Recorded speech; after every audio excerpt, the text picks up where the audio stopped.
negociações União Europeia e Mercosul. Também se conversou sobre o Tratado de Cooperação Amazônica. O presidente Macron mostrou interesse pela cúpula e fez várias perguntas interessantes e interesse de aderir ao Tratado de Cooperação Amazônica.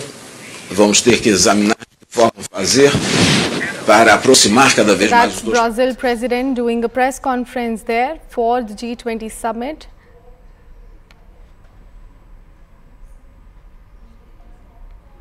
As you all know that India has handed over the G20 presidency for Brazil for 2024. This is related to that.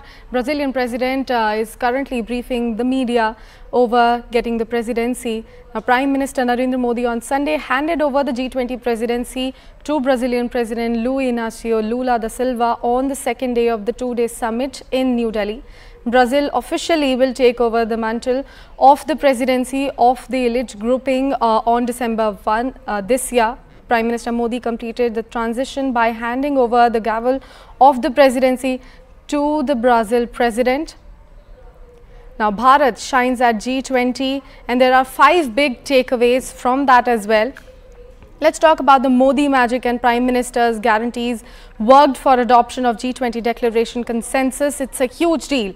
How it was brought about, the team that helped negotiate it, how even the West agreed to absolution of language against Russia, how if they didn't get the declaration, it would have been seen as a failure. So that's first biggest victory for this G20 summit as far as the India's G20 summit is considered. To give us more details about what exactly is happening there and what were the big 5 key takeaways, I have CNN News 18's Pallavi Ghosh back with me on the broadcast. Pallavi, could you tell us more about how Bharat shined at G20 summit? So I think the biggest success story really was the New Delhi declaration, because there was a certain amount of apprehension and cynicism whether a declaration will even happen, considering the different differences within many of the constituent countries like Russia, China, Saudi Arabia, Canada, and so on and so forth. But the Prime Minister announced itself on day one that, the New Delhi declaration has become a reality, and it was followed by thundering applause.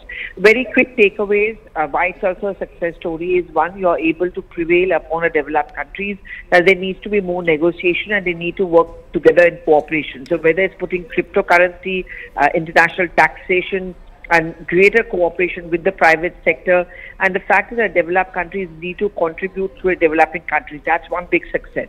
The second, of course, after years of hard work and effort, the African Union became a part of the entire G20. An African Union, one of the largest continents with 55 countries. And also the fact is that it's rich in resources, to be seen as a counter to China.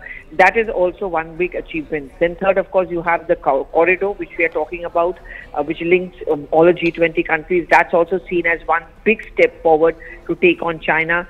The biofuel global alliance, that's also a very formidable alliance which has been formed to look at alternative forms of energy.